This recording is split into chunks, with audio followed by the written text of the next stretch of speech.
And he didn't notice that. And he was like 5 minutes talking to me in Russian and getting angrier and angrier because I didn't understand him. I was like, what? And what most struck me, and it's also about that, is that it's not only about like the formal meetings. Mm-hmm. Hello and welcome to 20 Minutes Abroad, the podcast where we talk about different cultures from different countries. Today we are going to talk about what it is like to move from Argentina all across the world and how working in intercultural spaces feels like, right after the intro.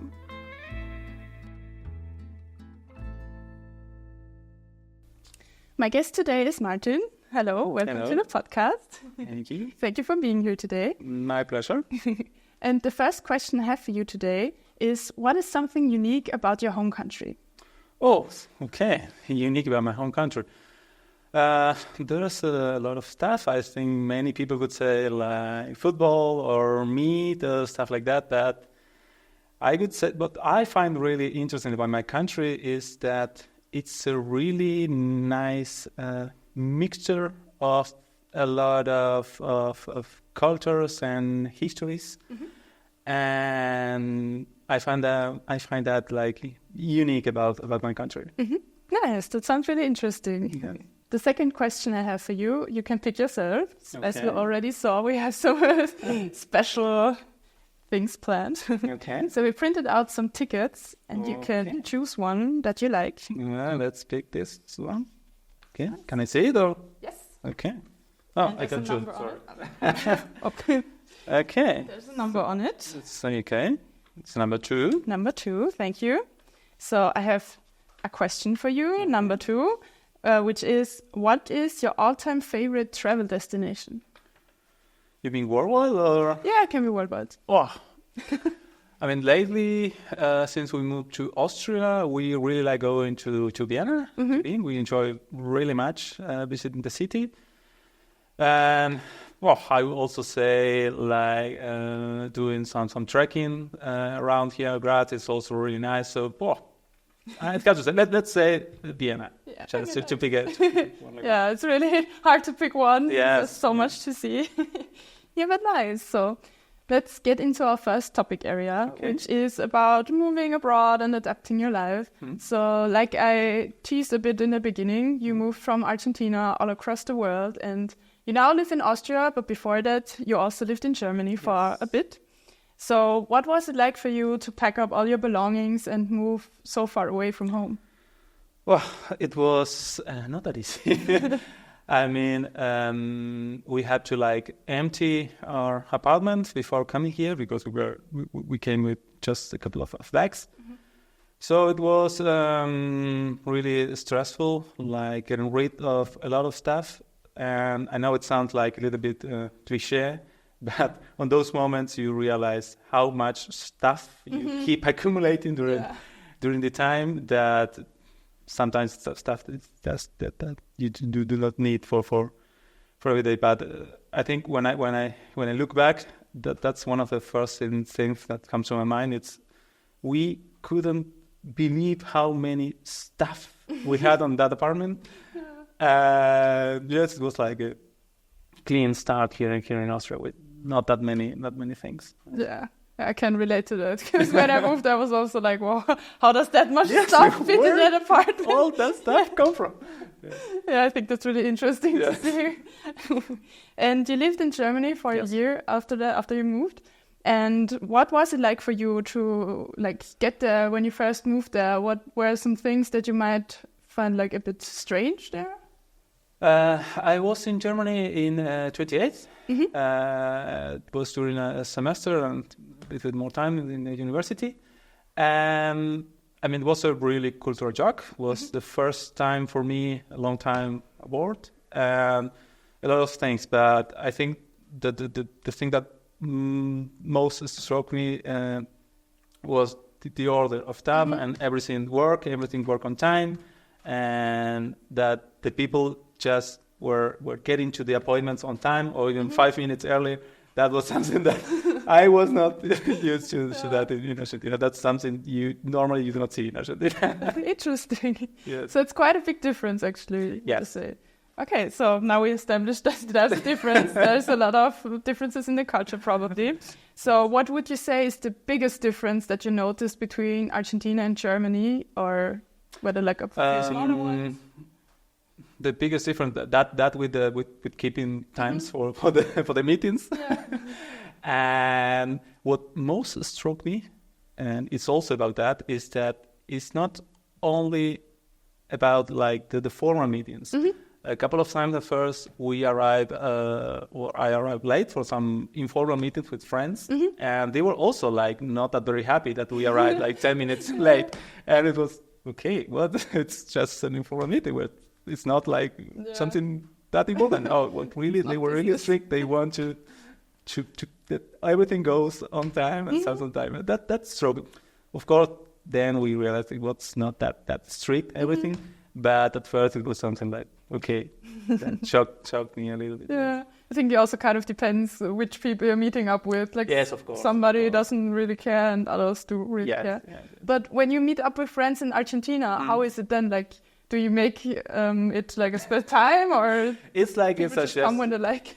It's like a suggested time. I mean, you say, okay, we meet for some drinks at, let's say, 10, and you know that some people will come at 10, some people will come at 10:20, some people will come maybe at 11, stuff like that. It's like the time is more or less a suggestion, not like strict that you have to be there at some time. So the first guy that comes has to wait for that. Yes, normally it's like that. Yes. And how is it then in like business relations? I mean, in business relations, of course, it's not that informal. You have to more or less keep the time, but it's pretty common that in the offices, people are coming like 5 minutes late to the meeting, something like that, or before they go to the meeting, they go pick up some coffee and they go to the meeting, and that's normally okay in most of the companies. So it's not that much strict. Yeah.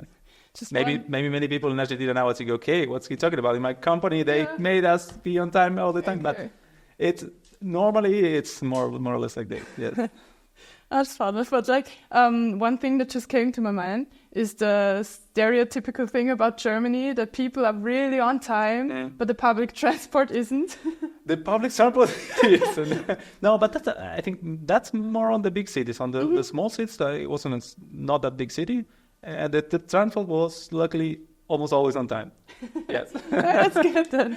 Yes. Like compared to Argentina, how is it there with the public transport? Depends on the city. And that normally is not that much like on time, like in Germany or here in Austria. Yes. So you actually have to plan like a lot of time to get somewhere. Yeah. That's interesting. Yeah. It's getting better because it's different now is that there's some apps and stuff that tells you when the next bus is coming. Oh, okay. So you more or less can plan, but the time schedule is not that good. At least you know when the bus is coming, but they do not respect like the time.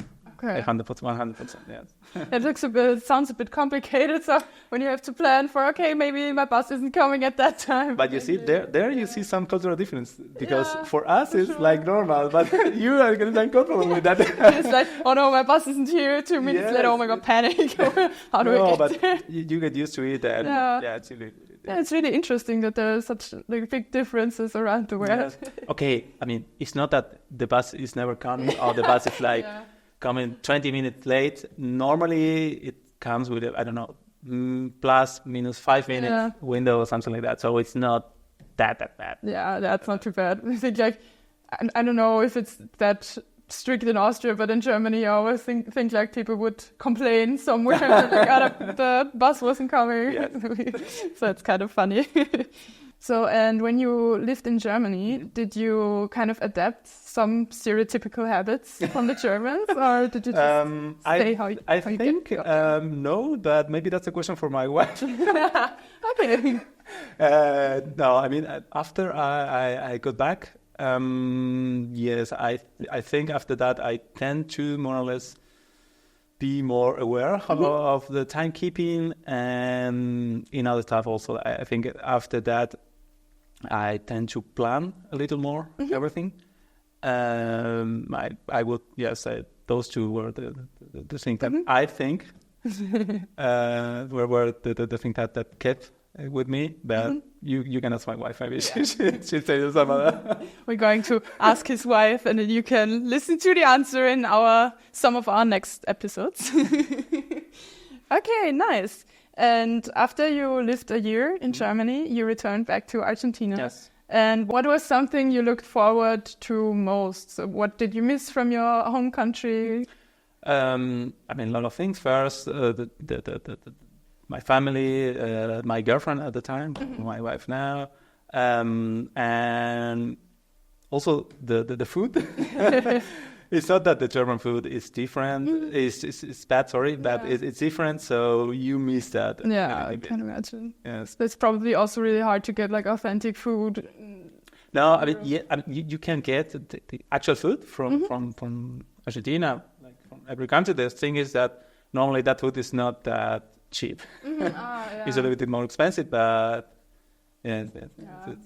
mostly the food. Yeah, it's the best at home. yes, it's always like at home. So to take a little break, we are going to play a little game with each other. So we have two blackboards next to us, with our names on it, and we are going to get 3 questions from behind the camera. Okay. And it's a guessing game, so we have to guess the answer, and we're going to write it on the other side of the blackboard, show it to the camera, and whoever is closest wins. Okay. There's also some chalk for you. Yes. Cool. Okay, let's go, Marie. Oh. The subway system in Buenos Aires is the oldest in Latin America. What is the total length of the metro lines? Wow. Oh my God. I would say. It's like not even a feeling how big the country even is. I think really big. Wow, it's really hard. I hope you see that when writing that. Oh. Okay. No. Didn't write down anything. Okay, 1, 2, 3. Is you it guess 200? I guess 50, which is way too... Maybe I felt a little bit short. I don't know. 56.7 kilometers. Really? Really? That? Whoa. Okay. I didn't imagine that it would be way more. I didn't write anything down. Let's take anything at all. Yes. No. Okay. So this is for the mayor. This is for the mayor of Buenos Aires. You have to really build a lot of subway. Okay. True. Hopefully he looks at our video. So there's some paper right next to it that you can use to wipe off the chalk. And then let's start into the second question. Okay. The Argentina-Chile border is the 3rd longest international border in the world. How long is it? Yes. A kilometer. Okay. I would Long, say, probably. Yeah, something like that. Sure. Okay. 1, 2, 3. Okay. It's 4,000. It's 230. No way. Yeah. 5,308 kilometers. Oh, whoa. I fell short. Okay, and I thought I was exaggerating. No. I'm really bad with numbers. So mostly something really random. Okay, nice. So that point goes to you. Okay. Yeah. Now it's match ball. What's the name for it? The question that decides. Last question. Okay. Yes. What is the per capita consumption of beer in Germany in liters? A lot. Okay. In a year? In a year per person. Okay. The number is from 2021. No, I know the number for 22. No. Probably a lot because it was in lockdown. Oh, yes, you're right. Everyone was drinking at home. Good point, yes. Or I would say per year. 1, 2, 100. 37, which is probably way too little.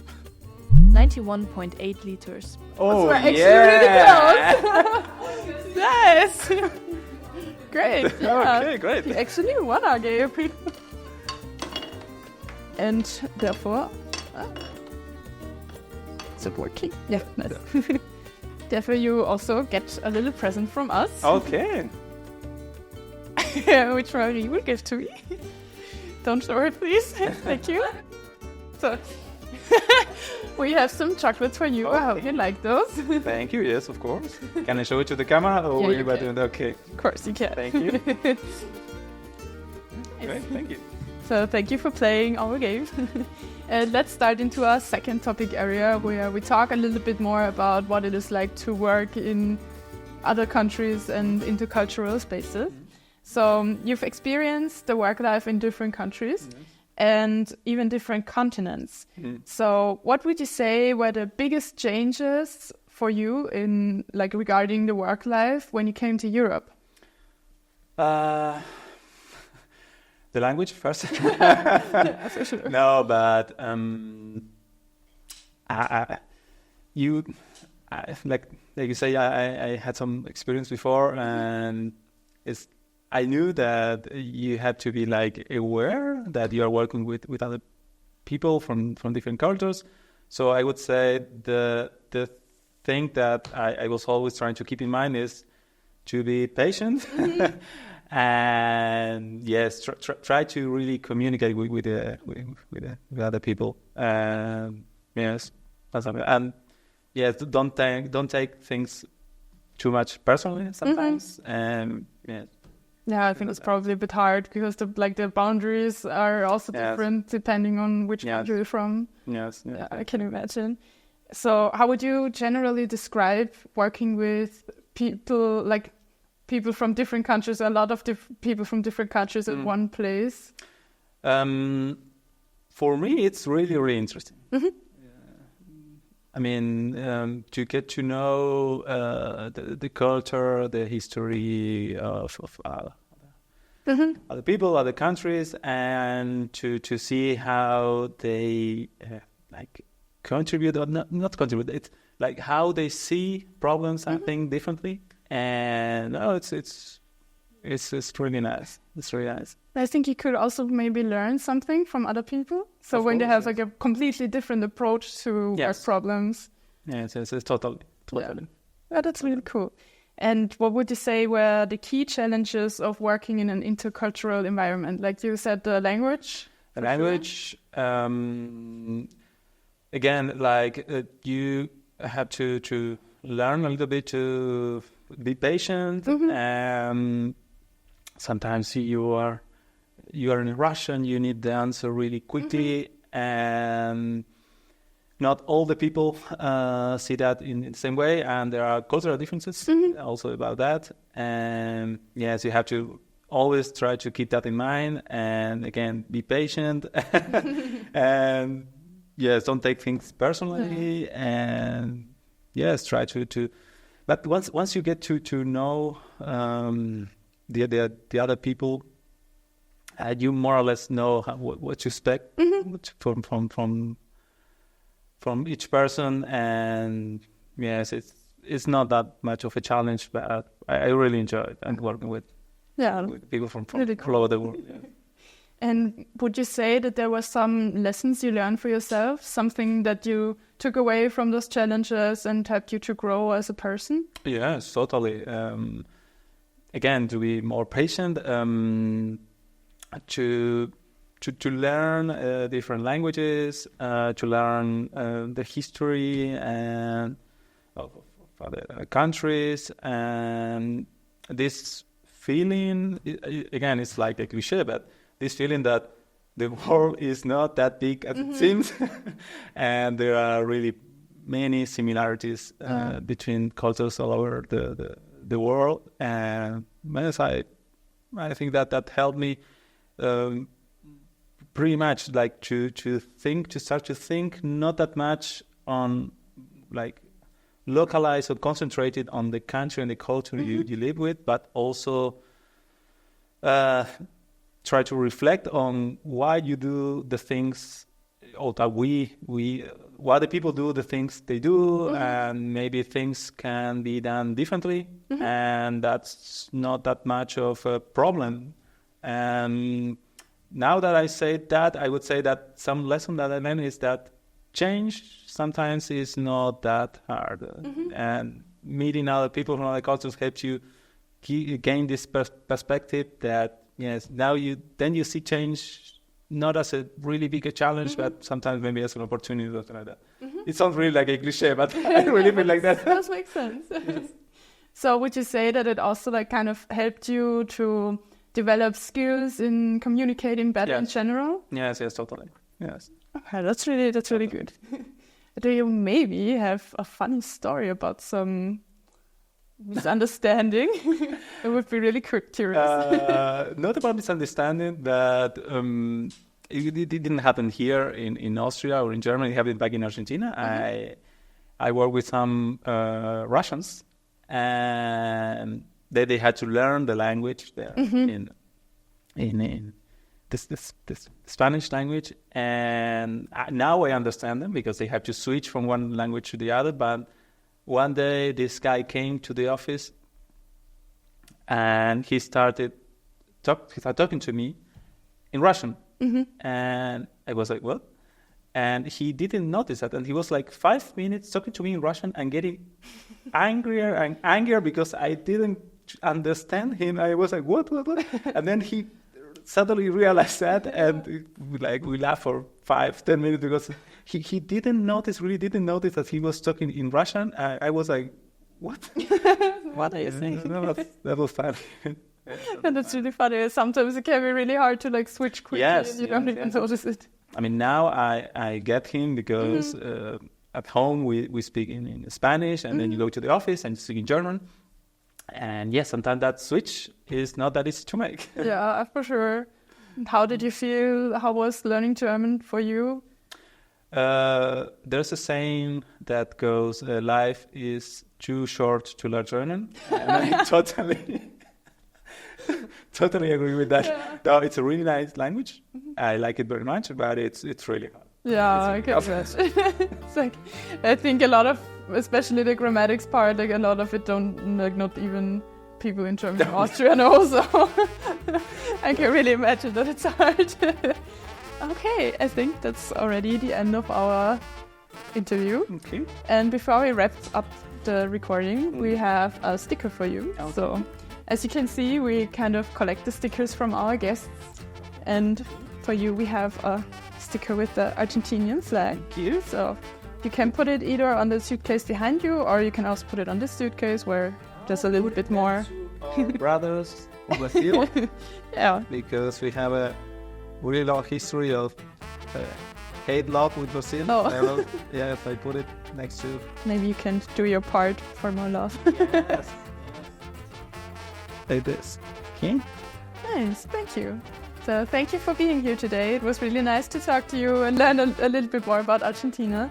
And thank you also to our listeners. If you enjoyed the episode, be sure to leave a like and subscribe to our channels. And stay tuned for our next episode.